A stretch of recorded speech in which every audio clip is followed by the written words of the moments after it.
하나님이 없다고 말하는 세상에서 란 말씀으로 이 새벽에 은혜의 말씀 전하도록 하겠습니다. 우리가 살아가는 세상은 때로는 하나님이 안 계신 것처럼 보일 때가 많이 있습니다. 악한 자들이 오히려 잘되고 정직하고 선하게 살아가는 자들이 고통받는 현실을 마주할 때가 있습니다. 이런 현실을 마주할 때면 우리 마음속에서도 깊은 의문이 피어오르게 되는 것입니다. 하나님 정말 살아계신가? 이러한 상황 속에서 오늘 시편의 기자는 탄식과 절망을 가지고 절망하고 넘어져 있는 것이 아니라 기도로 하나님 앞에 나아갑니다. 그리고 그 기도를 통해서 절망 속에서 끝나지 않고 상황을 뛰어넘는 굳건한 확신으로 변화되고 있는 시편 기자의 마음을 볼 수 있습니다.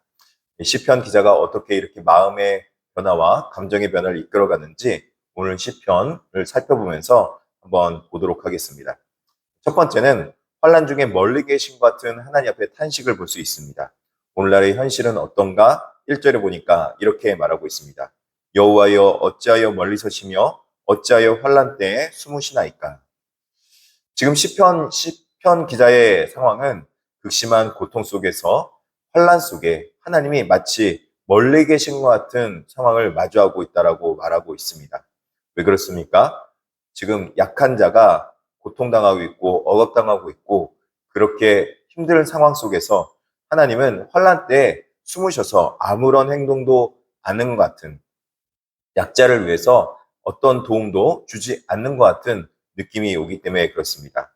앞선 시편 9편에서 압제당하는 자들의 피난처라고 말한 그 하나님께서 정작 지금 약한 자가 피난처가 필요하고 또 도움이 필요할 때 환난 때에 오히려 침묵하신 듯한 상황을 마주하게 되기 때문에 시편의 기자 시인은 지금 고통스러워하고 있는 것입니다.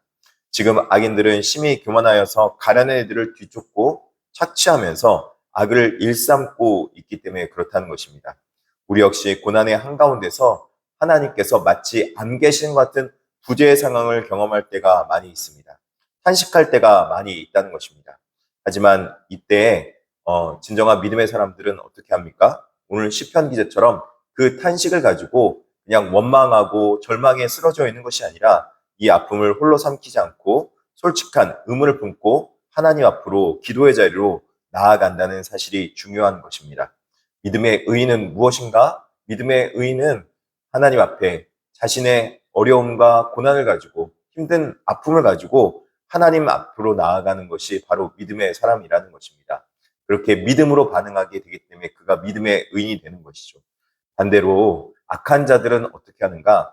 하나님이 없다고 말하면서 계속적으로 악행과 포악과 교만의 행동을 하는 걸 볼 수 있습니다. 4절에 보니까 이렇게 말씀하고 있습니다. 악인은 그의 교만한 얼굴로 말하기를 여호와께서 이를 감찰하지 아니하신다 하여 그의 모든 쌍에 하나님이 없다 하나이다.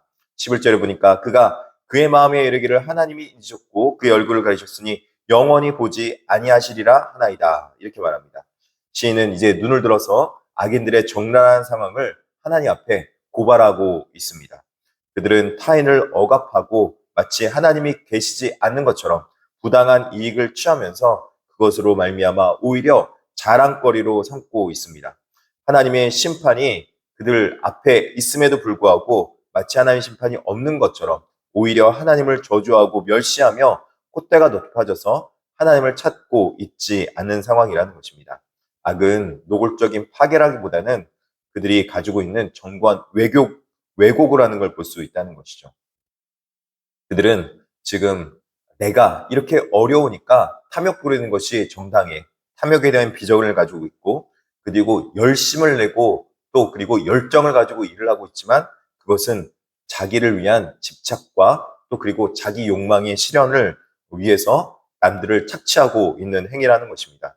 그들은 절대로 스스로 흔들리지는 않는 것 같은 것을 말하지만 환난당하지 않을 거라고 장담하고 있지만 그들의 삶 속에서도 여러 가지 어려움 때문에 계속적으로 이런 악행을 하고 그리고 마치 사자가 은밀한 곳에서 먹이를 노리듯이 약한 자들을 짓밟고 있는 것이죠. 그들은 삶이 고단하고 어렵기 때문에 하나님 앞으로 나아가는 것이 아니라 그들은 악행을 하고 있는 것입니다. 악을 지으려고 해서 지는 것이 아닙니다. 이 일상이 어렵고 힘들기 때문에 악한 행동으로 반응하고 있는 것이 바로 악인들의 모습이라는 것입니다. 이런 상황 속에서 하나님 앞에 시편 기자는 하나님에 대한 신앙의 고백을 하는 걸 볼 수 있습니다. 주께서는 보셨나이다. 주는 재앙과 원한을 감찰하시고 주의 손으로 갚으려 하시오니 외로운 자가 주를 의지하나이다. 주는 벌써 고아를 도우시는 이시니이다. 여호와여, 주는 겸손한 자의 소원을 들으셨사오니 그들의 마음을 준비하시며 귀를 기울여 들으시고. 결국 의인이 왜 의인이 되는가? 악한 일이 쳐들어왔을 때, 악한 일이 왔을 때 악으로 반응하는 것이 아니라 하나님 앞에 믿음으로 반응하고 의롭게 반응해서 하나님 앞에 가져간다는 것입니다. 왜 그렇게 할 수 있는가? 어떻게 그렇게 할 수 있는가? 하나님에 대한 절대적인 신뢰가 있기 때문에 그렇다는 것입니다. 하나님은 어떠한 분이신가? 하나님은 우리의 어려운 상황과 고통 가운데 있는 것을 안 보고 계시고 개입하지 않은 것이 아니라 지금 감찰하고 계시다는 것입니다. 하나님께서 지켜보며 언제 개입할지 지금 기다리고 계신다는 것이죠. 그리고 하나님께서는 들으시고 지금 어떻게 이것들에 대해서 돌이켜서 그 악인들에 대해서 원수를 갚을까? 하나님께서 지금 지켜보고 있는 상황이고 듣고 있는 상황이라는 것입니다. 억울함과 손해 앞에서 직접적으로 복수하지 않고 고아와 억압당하는 자의 변호인이 되시는 하나님께서는 지금 모든 것을 감찰하고 계시며 듣고 계시면서 어떻게 일에 대해서 갚으실까를 기다리고 있는 것입니다. 하나님께서는 실로 진정한 하나님이십니다. 스스로 자신을 낮추고 의지하고 하나님 앞에 겸손히 나아가면서 하나님의 뜻을 구하는 이들에게 하나님은 외면하지 않으시고 그들의 겸손한 자의 소원을 들으시며 그들의 마음을 강하게 다듬어 주시는 것입니다. 바로 믿음으로요. 하나님을 신뢰하는 믿음으로 그 일을 행하고 계신다는 것입니다. 하나님께서는 여전히 악이 번성하고 또 그리고 여러 가지 포악이 이 땅 가운데 만연해질 때 하나님께서는 외면하고 계신 것이 아닙니다. 하나님은 공의의 하나님이시기 때문에 지금 악의 번성과 또 의인의 고난의 과정 속에서 이 모든 일들을 정의롭게 바꾸시기 위해서 하나님은 감찰하고 계시고 듣고 계신다는 것입니다.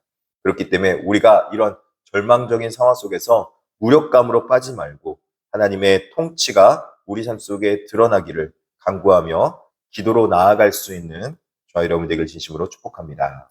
기도하겠습니다. 자비하시고 은혜로우신 하나님 아버지, 이 땅 가운데 악행이 만연하고 또 그리고 여러 가지 어려운 일들이 많이 있는 걸 바라보게 됩니다.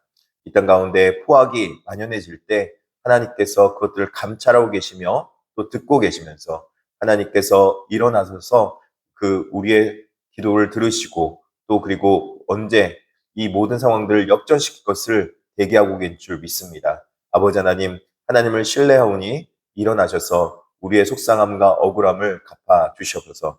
특별하게 기도하옵기는 우리 육신의 연약함으로 해서 고통 가운데 있는 백성들이 있습니다. 주여 역사해 주셔서 육신의 치유로 임재하여 주시옵소서. 하나님 은혜 가운데 도와주시고 붙잡아 주시는 놀라운 은혜를 맛보게 하여 주시옵소서. 주님, 무엇보다도 기도하오는 것이 있습니다. 하나님 앞에 기도하옵기는 우리 인생 가운데 여러 가지 환난과 어려움 만날 때 주님 앞에 도움받을 수 있도록 주께서 역사하여 주시옵소서. 주님, 재정적으로 어려운 백성들을 주님 도와주시옵시고 육신의 연약한 자들을 치유케 하여 주시오며 여러 가지 무엇보다도 하나님 앞에 인생의 문제를 가지고 주님 앞에 나오는 백성들 저 앞에 인생의 문제가 해결받게 하여 주시옵소서. 감사하며 예수님의 이름으로 기도드립니다.